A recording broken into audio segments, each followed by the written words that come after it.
എനിക്കറിയാവുന്നവർ, എനിക്ക് ഏറ്റവും അറിയാവുന്ന ആളാണ് ആ റോഡിൽ വലിച്ചിട്ട് അമ്മ കുഞ്ഞു കരയുന്നത്.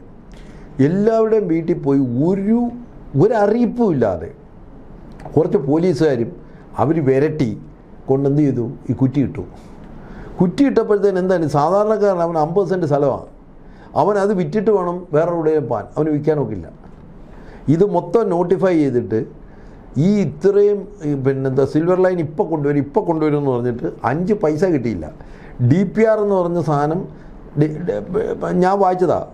കഴിഞ്ഞ പ്രാവശ്യം നിങ്ങൾ മനസ്സിലാക്കണം, മാവോയിസ്റ്റ് എന്ന് പറഞ്ഞു 6 വരെ വെടിവെച്ച് കൊന്നു, കസ്റ്റഡി മരണം എത്ര ഉണ്ടായി.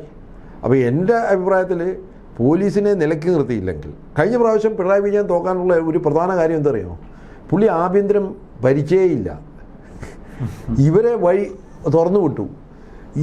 ഈ പറയുന്ന അജിത് കുമാർ ഉൾപ്പെടെ ഉള്ളവരെല്ലാം എന്ത് തെറ്റാണ് ചെയ്യുന്നത്. ഒരാൾ കേസ് ഡയറി വലിച്ചു കീറി കളയാന്ന് പറഞ്ഞാൽ.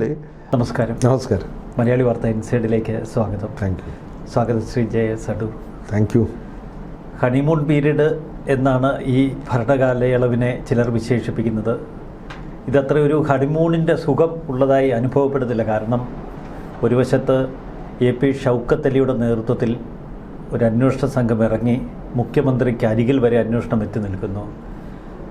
കേരളം ഭരിച്ചിരുന്ന മുൻ മുഖ്യമന്ത്രി പിണറായി വിജയൻ്റെ ഗൺമാന്മാർ 1, 2 അല്ല 4 പേർ KSU യൂത്ത് കോൺഗ്രസ് നേതാക്കളെ തല്ലിച്ചതയ്ക്കുന്ന ആ ചിത്രം ഇപ്പോഴും കേരളത്തിൻ്റെ മനസ്സിലുണ്ട്. 2023 ഡിസംബർ മാസത്തിലെ ആ ചിത്രം. ആ ക്രൂരസംഭവത്തിൽ ഉൾപ്പെട്ട അനിൽകുമാർ, സന്ദീപ് എന്നീ 2 അതിക്രൂരരായ ഗൺമാന്മാർ, അവർക്കെതിരെ ഏറെക്കുറെ കുറ്റപത്രം തയ്യാറാക്കി കഴിഞ്ഞു. ഈ ഗൺമാന്മാരുടെ അറസ്റ്റ് ഈ വരും ദിവസങ്ങളിൽ ഉണ്ടാകും എന്ന സൂചനയാണ് ഇപ്പോൾ അന്വേഷണ സംഘം പുറത്ത് വിടുന്നത്. എന്നാൽ അതിനേക്കാൾ ഭയാനകമായ ചിലതൊക്കെ ഇപ്പോൾ പുറത്തേക്ക് വരുന്നു. പോലീസ് വമ്പൻ അന്നത്തെ ADGP MR Ajith Kumar Alappuzha south police തയ്യാറാക്കിയ അന്വേഷണ റിപ്പോർട്ട് പിച്ച് കീറിയെറിഞ്ഞ് പോലീസ് ആസ്ഥാനത്ത് നിന്ന് അന്ന് പറഞ്ഞു കൊടുത്ത വിധത്തിൽ മറ്റൊരു കേസ് ഡയറി എഴുതി തയ്യാറാക്കി എന്ന ഞെട്ടിപ്പിക്കുന്ന വിവരം. എല്ലാ നിർദ്ദേശവും പോയത് പോലീസ് ആസ്ഥാനത്ത് നിന്ന്, അതിന് വേണ്ട ക്രമീകരണങ്ങൾ ഒരുക്കിയത് അന്നത്തെ മുഖ്യമന്ത്രിയുടെ ഓഫീസിൽ നിന്ന്. ഭയാനകമായ വെളിപ്പെടുത്തലുകളും തെളിവുകളുമാണ് പുറത്തേക്ക് വരുന്നത്. ഇത് ഒരു വശത്ത് SITയുടെ ഈ വളരെ സ്പീഡി ആയിട്ടുള്ള ആക്ഷൻ, മറുവശത്ത് കേരളത്തിൻ്റെ ആഭ്യന്തരമന്ത്രി ഇന്ന് പോലീസ് ആസ്ഥാനത്തെത്തി സമൂല പരിഷ്കരണമാണ് ഇപ്പോൾ കേരളത്തോട് പ്രഖ്യാപിച്ചിരിക്കുന്നത്. കഴിഞ്ഞ 1 പതിറ്റാണ്ട് കേരളം ഭരിച്ച ഒരു ജനവിരുദ്ധ സർക്കാരിൻ്റെ അഴിമതികളെക്കുറിച്ചും അന്നത്തെ ജനവിരുദ്ധ ഇടപെടലുകളെക്കുറിച്ചും ഒരു സമഗ്ര അന്വേഷണത്തിനാണ് സർക്കാർ ഒരുങ്ങുന്നത്. ഇതൊരു കൈവിട്ട കളിയല്ലേ? എന്താണ് അങ്ങയുടെ ഒരു നിരീക്ഷണം? ഇത് സത്യം പറഞ്ഞാൽ പോലീസ് ഒരു സർവീസാണ് യഥാർത്ഥത്തിൽ.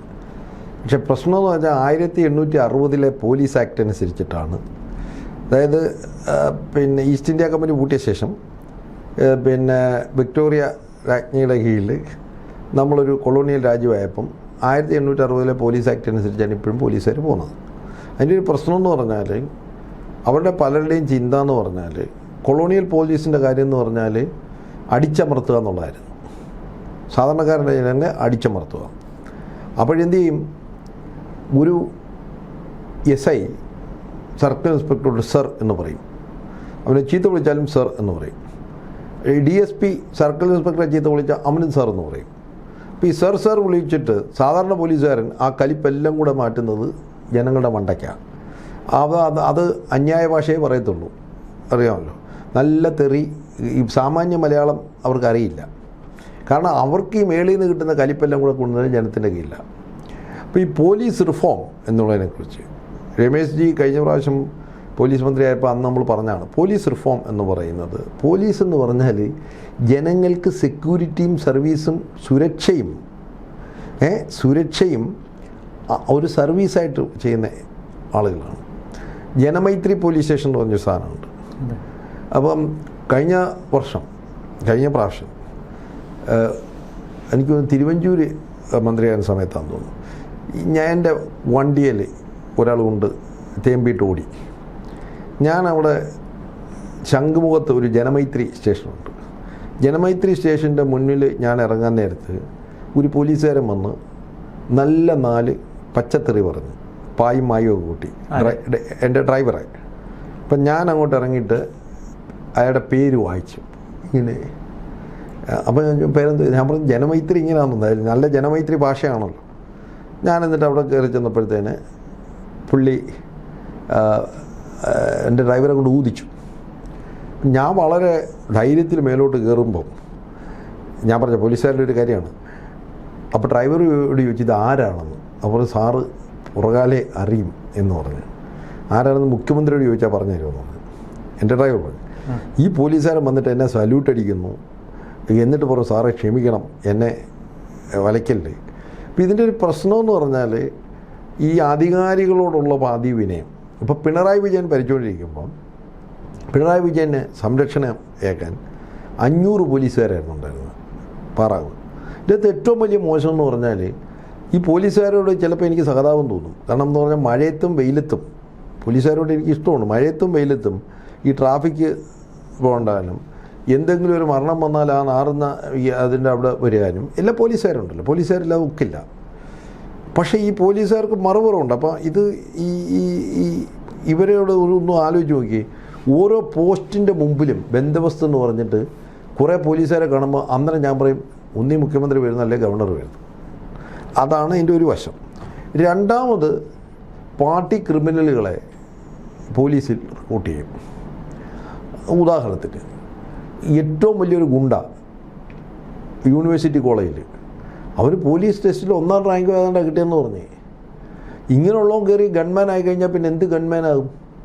ഗൺമോൻ എന്ന് ഇവർ കളിയാക്കി പറഞ്ഞ്.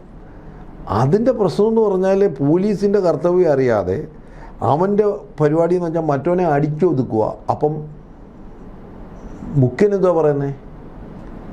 അതാണ് രക്ഷാപ്രവർത്തനം. അങ്ങനെ പുള്ളി രക്ഷാപ്രവർത്തനം നടത്തി. ഈ തെമ്മാടിത്തരമില്ലയോ കാണിക്കുന്നത്? ഞാൻ പറഞ്ഞ പോലീസുകാർ ജനങ്ങളുടെ സുരക്ഷയ്ക്കും സേവനത്തിനും, പോലീസുകാർ ജനങ്ങളെ പിന്നെ സേവിച്ചാൽ നമ്മൾ പോലീസുകാരെ അതുപോലെ റെസ്പെക്റ്റ് ചെയ്യും. പക്ഷെ അതല്ലല്ലോ അധികാരം കാണിക്കുക എന്നുള്ളത്. അതുകൊണ്ട് ഏറ്റവും വലിയ മോശം എന്ന് പറഞ്ഞാൽ എനിക്ക് മനസ്സിലാകാത്ത ഈ IPS ഒക്കെ പാസ്സായി ഈ മാന്യന്മാർ ഉടുപ്പൊക്കെ ഇരിക്കുമ്പം ഇവരോട് കുനിയാൻ പറയുമ്പം എന്തോ when they are asked to bend they will crawl. ഈ എന്താ പറഞ്ഞാൽ ഈ വിധേയത്വം ഉണ്ടല്ലോ, പലപ്പോഴും എനിക്ക് ഭയങ്കര അതിശയം ഉണ്ടാകുന്ന ഈ ചിലപ്പോൾ നമ്മുടെ അധികാരികളെല്ലാം ജനാധിപത്യ അധികാരികളെല്ലാം ഈ IAS IPS അടിത്തൂൺ പറ്റിയവരെ പോലും അവിടെ കൂട്ടും. കാരണം എന്താ അറിയുമോ? Yes sir. അപ്പോൾ അത് ചെയ്യണം, യെസ് സർ. അവൻ പോയി അത് വലിച്ചു കീറിക്കാളും. അപ്പം AD തോമസിനെ മറ്റവനെ അടിച്ചവൻ മാന്യനായി, കാരണം അവൻ്റെ കേസ് ഡയറി. അപ്പോൾ ആ പോലീസുകാരന് വേറൊന്നും ചെയ്യാനൊക്കത്തില്ല. ആ സർക്കിൾ ഇൻസ്പെക്ടർ എഴുതിയ ആൾ അത് ചെയ്തു കഴിഞ്ഞാൽ പിന്നെ അവനെ കാസർഗോട്ടോ മറ്റോടത്തോ അല്ലെങ്കിൽ ട്രാഫിക്കിലോ കൊണ്ടിടും. മനസ്സിലായില്ലോ? അപ്പോൾ ഈ ഒരു രമേശ് ചെന്നിത്തല ആഭ്യന്തരമന്ത്രി ആകുമ്പോൾ ഉള്ളൊരു പ്രധാന കാര്യം, അദ്ദേഹം ഈ പോലീസ് റിഫോമിനെ കുറിച്ച് ബോധമുള്ള ഒരാളാണ്. കഴിഞ്ഞ പ്രാവശ്യം നിങ്ങൾ മനസ്സിലാക്കണം, മാവോയിസ്റ്റ് എന്ന് പറഞ്ഞും 6 വരെ വെടിവെച്ച് കൊന്നു. കസ്റ്റഡി മരണം എത്ര ഉണ്ടായി? അപ്പോൾ എൻ്റെ അഭിപ്രായത്തിൽ പോലീസിനെ നിലയ്ക്ക് നിർത്തിയില്ലെങ്കിൽ, കഴിഞ്ഞ പ്രാവശ്യം പിണറായി വിജയൻ തോക്കാനുള്ള ഒരു പ്രധാന കാര്യം എന്താ അറിയുമോ? പുള്ളി ആഭ്യന്തരം ഭരിച്ചേയില്ല, ഇവരെ വഴി തുറന്നു വിട്ടു. ഈ പറയുന്ന അജിത് കുമാർ ഉൾപ്പെടെ ഉള്ളവരെല്ലാം എന്ത് തെറ്റാണ് ചെയ്യുന്നത്? ഒരാൾ കേസ് ഡയറി വലിച്ചു കീറി കളയാന്ന് പറഞ്ഞാൽ അത് ഒരു വലിയ ഇത് ഒരു നിങ്ങളെ IPS പഠിപ്പിക്കുന്ന, ഹൈദരാബാദിലാണ് IPS അക്കാഡമി, മസൂറിയിൽ ഇത് പഠിപ്പിക്കുന്നത് എന്തോ അറിയോ? കോൺസ്റ്റിറ്റ്യൂഷൻ അനുസരിച്ചിട്ട് നമ്മൾ ഈ എന്താ പറഞ്ഞാൽ സത്യപ്രതിജ്ഞ എന്ന കോൺസ്റ്റിറ്റ്യൂഷനല്ലോ, ഭരണഘടന അനുസരിച്ച് ആരോടും എന്താണ് വിത്തൗട്ട് ഫിയർ ഓർ ഫേവർ, വിദ്വേഷമോ അനുഭാവമോ ഒന്നുമില്ലാതെ സത്യസന്ധമായി ഡിറ്റാച്ച്ഡായിട്ട് വർക്ക് ചെയ്യാനാണ് IPSഉം IASഉം വെച്ചിരിക്കുന്നത്. പക്ഷേ കഷ്ടം എന്ന് പറയുമോ, ഇവരുടെ രാഷ്ട്രീയ യജമാനന്മാരുടെ എന്താ പറഞ്ഞ അടിമകളായിട്ട് മാറുക. പക്ഷേ ഇവിടെ നമ്മളൊരു നല്ലൊരു ജനാധിപത്യം കാണുന്നില്ലേ? ഒരു വശത്ത് അതിക്രൂരമായ ഒരു കിരാത ഭരണം, അതിൻ്റെ ഒരു അസ്തമനം, വീണ്ടും അന്നത്തെ ആ ഒരു ക്രൂരത കൃത്യതയോടെ ഇപ്പോൾ അന്വേഷിക്കാൻ നട്ടെല്ല് നിവർത്തി ഇറങ്ങിയ ഒരു പോലീസ് ഉദ്യോഗസ്ഥൻ എ പി ഷൗക്കത്ത് അലിയെ കഴിഞ്ഞ ഒരു പതിറ്റാണ്ടായി അവർ ഒരു മൂലയിൽ തള്ളി ഒതുക്കിയിരിക്കുകയായിരുന്നു. പലപ്പോഴും കേന്ദ്ര സർക്കാരിൻ്റെ സഹായത്തോടെയാണ് അദ്ദേഹം നല്ല സർവീസിൽ NIA പോലെയുള്ള ഏജൻസികളിൽ പ്രവർത്തിച്ചത്. എന്നിട്ടും സംസ്ഥാന സർക്കാരിൽ നിന്ന് ഒരുവിധ പരിഗണനയും കിട്ടിയിട്ടില്ല ഇത്ര ശക്തനായ ഒരു പോലീസ് ഓഫീസർക്ക്. അല്ല, ഇതിൻ്റെ ഒരു പ്രശ്നമെന്ന് പറഞ്ഞാൽ സാധാരണ കേരളത്തിൻ്റെ ഒരു രാഷ്ട്രീയ ചരിത്രത്തിൽ ഒരു സേവിങ് ഗ്രേസ് എന്ന് പറഞ്ഞാൽ 5 കൊല്ലം കഴിയുമ്പം മാറും. ഇങ്ങനെ കറങ്ങി അപ്പോൾ 5 കൊല്ലം മാറുമ്പോൾ സ്വല്പം ഒരു പേടിയുണ്ട്. പക്ഷേ ഇത് 10 കൊല്ലം ഇനി കിട്ടുമെന്ന് ഓർത്തു 30. പിന്നെ 10 കൊല്ലം ഇതും കൂടെ കഴിഞ്ഞാൽ നമ്മളല്ലേ ഭരിക്കുന്നേ. അപ്പോൾ ഇതിൻ്റെ ഒരു പ്രശ്നം എന്ന് പറഞ്ഞാൽ വെൻട്രൻസ്ഡ് വെസ്റ്റ് ഇൻട്രസ്റ്റായി എല്ലായിടത്തും. സത്യം പറഞ്ഞാൽ ഈ ഗവൺമെൻറ് നേരിടാൻ പോകുന്ന ഏറ്റവും വലിയ പ്രശ്നം എന്ന് പറഞ്ഞാൽ അറിയോ, ഈ 10 വർഷമായിട്ട് ഇനിയും ഞങ്ങൾ 5 വർഷം 10 വർഷം ഭരിക്കുമെന്ന് പറഞ്ഞ പോലെ അല്ല BJP-കാർ പറയുമല്ലോ, അവർ ഭരിക്കുമെന്ന് പറയുന്ന പോലെ ഈ ഓരോ സ്ഥാപനങ്ങളിലും ഈ വെസ്റ്റഡ് ഇൻട്രസ്റ്റ് ഭയങ്കരമായിട്ട് വളർന്നു. ഓരോ സ്ഥാപനങ്ങളും പോലീസിൻ്റെ അകത്ത് പോലീസ് സേനയെ ദുരുപയോഗം ചെയ്യുക എന്ന് പറഞ്ഞാൽ അത് മുഖ്യമന്ത്രിയാണ് ഭരിച്ചതെന്ന് പോലും എനിക്ക് എന്താ പറയുക മുൻ മുഖ്യമന്ത്രിയാണ് ഭരിച്ചതെന്ന് പോലും എനിക്ക് ഉറപ്പില്ല. കാരണം ആഭ്യന്തരം ഭരിച്ചില്ലെങ്കിൽ പോലീസ് വല്ലവരെയും കയറി പെരുമാറും. അതുകൊണ്ടാണ് ഏറ്റവും കൂടുതൽ ലോക്കപ്പ് മരണം ഉണ്ടായത്. ലോക്കപ്പ് മരണം എന്ന് പറഞ്ഞാൽ എന്താണ്, പോലീസ് റെസ്പോൺസിബിൾ 3-ാം മുറയാണ്. അവനെ ചീത്ത വിളിക്കുകയായിരിക്കും ചെയ്യുന്നത്. അവൻ പണ്ടത്തെ ഇപ്പം നമുക്കറിയാം ഇല്ലേ, ജോസഫ് മാഷെ കൈവെട്ടിയ കേസിൻ്റെ അത് അയാളുടെ മകനെ പിടിച്ചിട്ട് 3-ാം മുറ വെച്ച് മർദ്ദിച്ചോൻ ഇപ്പോഴും ഇവിടെ തെക്കോടെ കിടപ്പുണ്ട്. അപ്പം ഇവരുടെ ഒരു പ്രശ്നം എന്ന് പറഞ്ഞാൽ എന്ത് വൃത്തികേട് കാണിച്ചാലും 2 മാസം സസ്പെൻഷൻ, എന്നിട്ട് മാറ്റി നിർത്തും. എന്തെങ്കിലും ചോദിച്ചാൽ ഇവർ പറയും പോലീസിൻ്റെ എന്താ പറഞ്ഞേ മനോവീര്യം തകർക്കരുത്. മനോവീര്യം എന്ന് പറഞ്ഞാൽ ഓരോരുത്തരുടെ പുറത്ത് കയറുകയാണോ. അപ്പോൾ അതുകൊണ്ട് രമേശ് ചെന്നിത്തല ആഭ്യന്തരമന്ത്രി ആയതുകൊണ്ട് എനിക്ക് ഉള്ള പ്രതീക്ഷ എന്ന് പറഞ്ഞാൽ, അതുപോലെ ഹേമേന്ദ്രനെ പോലൊരാൾ അഡ്വൈസറാകുമ്പോൾ പ്രതീക്ഷ എന്ന് പറഞ്ഞാൽ, നമ്മൾ പോലീസ് റിഫോം വേണം, പോലീസ് അക്കൗണ്ടബിലിറ്റി വേണം. മറുവശത്ത് ഈ പോലീസ് മാത്രമല്ല, ഇപ്പോൾ സമൂല പരിഷ്കരണത്തിനാണ് VDS ശ്രമിക്കുന്നത്, സർക്കാർ ശ്രമിക്കുന്നത്. കാരണം സ്റ്റേറ്റ് പ്രോട്ടോകോൾ ഓഫീസർ പഴയ നമുക്കറിയാം പിണറായി വിജയൻ്റെ കാലത്ത് ധാരാളം വിവാദങ്ങളൊക്കെ ഉണ്ടാക്കിയ പ്രോട്ടോകോൾ ഓഫീസറെ ഇപ്പോൾ ജില്ലാ പഞ്ചായത്തിലേക്ക് വിട്ടു. കോൺഗ്രസ് അസോസിയേഷൻ നേതാവിനെ ഇപ്പോൾ പ്രോട്ടോകോൾ ഓഫീസറാക്കിയിരിക്കുന്നു. അപ്പോൾ സെക്രട്ടേറിയറ്റിനുള്ളിലെ ശുദ്ധികലശം തുടങ്ങി എന്നാണ് പുറത്തേക്ക് വരുന്ന വിവരം. പണ്ടൊക്കെ സെക്രട്ടേറിയറ്റിൽ ഒരു ഉദ്യോഗസ്ഥനെ അങ്ങോട്ട് ഒരു കസേര മാറ്റിയാൽ അവിടെ വലിയ പൊട്ടിത്തെറികളുണ്ടാകും. ഇക്കുറി സെക്രട്ടേറിയറ്റിലെ ഇടതുപക്ഷ യൂണിയനുകൾ നിശബ്ദരാക്കപ്പെട്ടിരിക്കുന്നു. അവർക്കൊരു ഭയം ബാധിച്ചിരിക്കുന്നു എന്നാണ് അവിടെ നിന്നുള്ള സൂചന. അതൊന്നുമല്ല, അവരും മടുത്തന്നേ. ഇടതുപക്ഷക്കാരെ കൂടെ വോട്ട് ചെയ്തേ കൊണ്ടാണല്ലോ ഇത്രയും ഇത് ചെയ്തേ. ഇത് പിന്നെ ഇടതുപക്ഷക്കാരുണ്ടല്ലോ, ഈ സ്വതന്ത്ര ഇതുള്ളവർ, അവർ മടുത്തില്ലേ? അല്ലേ കൂത്തുപറമ്പിൽ ജയിക്കുമോ? അപ്പോൾ ഇടതുപക്ഷക്കാർ മടുത്തു. അപ്പോൾ അതുകൊണ്ട് ഈ മാറ്റങ്ങൾ വരണം. പക്ഷേ മാറ്റങ്ങൾ വരണമെന്ന് നിങ്ങൾ പറഞ്ഞത് ഒരു സത്യസന്ധമായ കാര്യം. ഈ ഹണിമൂൺ കാലത്ത് അല്ല പഠനം നടക്കുന്നത്.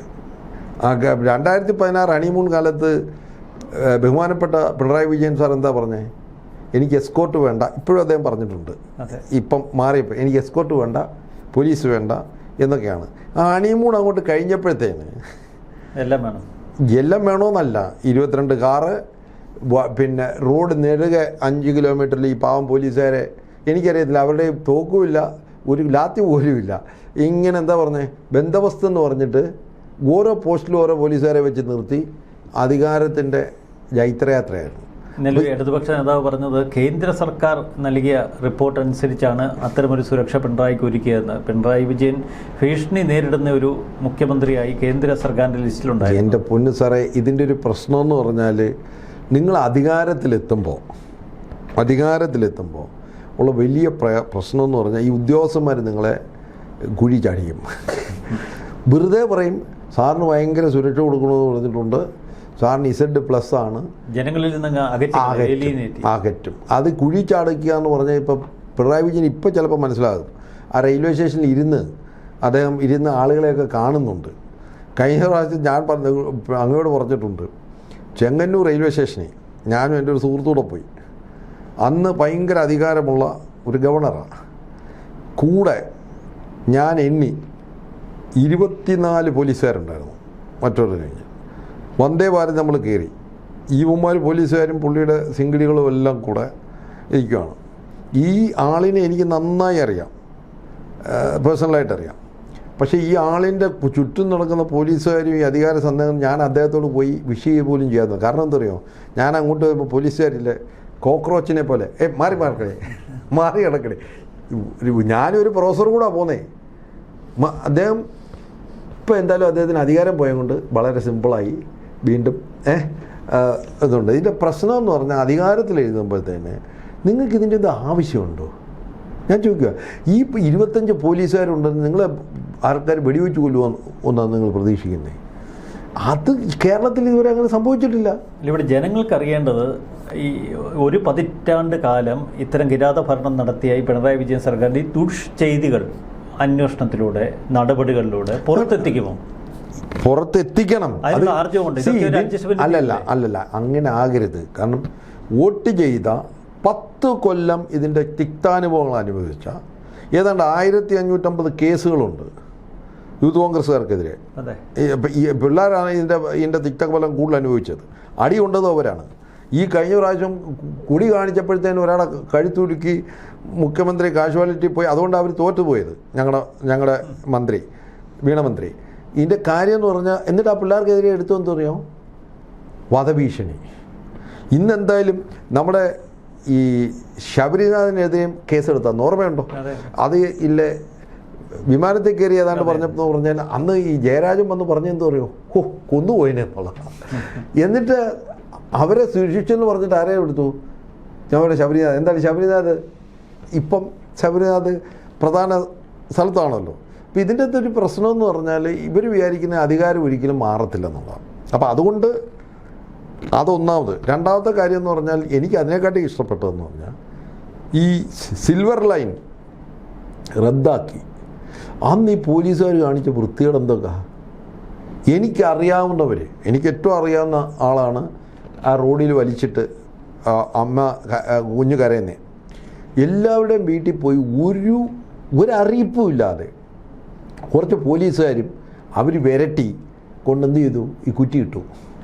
കുറ്റിയിട്ടപ്പോഴത്തേന് എന്താണ്, സാധാരണക്കാരൻ അവൻ 50 സെൻറ്റ് സ്ഥലമാണ്, അവൻ അത് വിറ്റിട്ട് വേണം വേറെ എവിടെയും പോകാൻ, അവന് വിൽക്കാനൊക്കില്ല.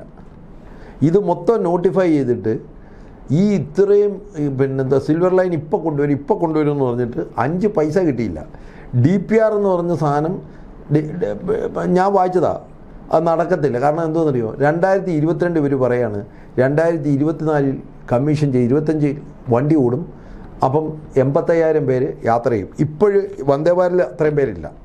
അപ്പോൾ ഇതിൻ്റെ ഒരു ഇങ്ങനെ കാണിച്ചപ്പം ആദ്യം നമ്മുടെ മുഖ്യമന്ത്രി VD സതീശൻ ചെയ്തൊരു കാര്യം എന്ന് പറഞ്ഞാൽ ഇത് ക്യാൻസലാക്കുക. കാരണം എന്ന് പറഞ്ഞാൽ ആയിരക്കണക്കിന് ആൾക്കാരുടെ, എന്നിട്ട് ഈ പിന്നെ അന്നത്തെ സജിമന്ത്രി, ഇപ്പം മന്ത്രി അല്ലാത്തതിൽ സന്തോഷമുണ്ട്, പറഞ്ഞെന്തു പറയുമോ, ഇവരെല്ലാം ടെററിസ്റ്റാണെന്ന്. പോലീസുകാരവിടെ ടെറർ കാണിച്ചേ. അപ്പം ഞാൻ പറഞ്ഞു ഇതൊന്നും ചോദിക്കുന്നില്ല.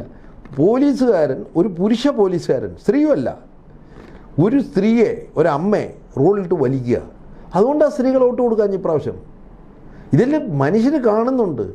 ഇവർ വിചാരിച്ചിരിക്കുന്നത് PR കൊണ്ട് മറ്റുകൊണ്ട്. അതുകൊണ്ട് കഴിഞ്ഞ ഗവൺമെൻറ്റിൽ നമ്മൾ പാഠം ഉള്ളണം, അത് ആവർത്തിക്കരുത്. അത് മാത്രമല്ല, നമ്മൾ പോലീസിനെ വളരെ ജാഗ്രതയോടെ സൂക്ഷിച്ച്, പോലീസ് മാത്രമല്ല സാമ്പത്തിക സ്ഥിതി, പിന്നെ നമ്മൾ ചെയ്യുന്ന ഓരോ കാര്യങ്ങളും മൈക്രോസ്കോപ്പിൽ കൂടെ ജനം നോക്കി നിങ്ങളെ വിലയിരുത്തും. അതുകൊണ്ട് എൻ്റെ അഭിപ്രായത്തിൽ നമ്മൾ ഭരണം എന്നുള്ളതിനെക്കാട്ടിൽ ജനങ്ങളൊരു ഉത്തരവാദിത്വം ഏൽപ്പിച്ചിരിക്കുന്നത്. ഗാന്ധിയൻ രീതിയിൽ എന്ന് പറഞ്ഞാൽ എന്താ പറയുക, അധികാരം എന്ന് പറഞ്ഞാൽ എന്താ പറയുക, ട്രസ്റ്റിഷിപ്പാണ്. നിങ്ങളെ ജനങ്ങൾ ഒരു ട്രസ്റ്റി ആയിട്ട് ഏൽപ്പിക്കുക. അത് മറന്നതാണ് സഖാവ് പിണറായി വിജയന് പറ്റിയ ഏറ്റവും വലിയ കാര്യം. കാരണം അത് അദ്ദേഹത്തിനെ കുറിച്ചല്ല, ഹണിമൂൺ വരെ പുള്ളി വളരെ ഡീസൻ്റ് ആയിരുന്നു. ഹണിമൂൺ കഴിഞ്ഞ ശേഷം രണ്ടാമത് ഭരിച്ചപ്പോഴുണ്ടല്ലോ, അത് മാത്രമല്ല 2016 തെരഞ്ഞെടുപ്പിൽ ഒരു ടീമായിരുന്നു വന്നത്. അച്യുതാനന്ദൻ മുന്നിലുണ്ടായിരുന്നു, ബാക്കി എല്ലാവരും ഉണ്ടായിരുന്നു.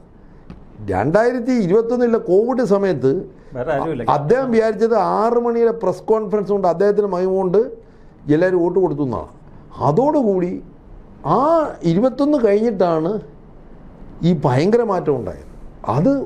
അതിൽ നിന്ന് നമ്മൾ പാഠം ഉൾക്കൊള്ളണം. കാരണം അല്ലെങ്കിൽ അത് വലിയ അപകടകരമാണ്. തീർച്ചയായിട്ടും വളരെ നന്ദി ശ്രീ ജയസൺ. നന്ദി, നമസ്കാരം.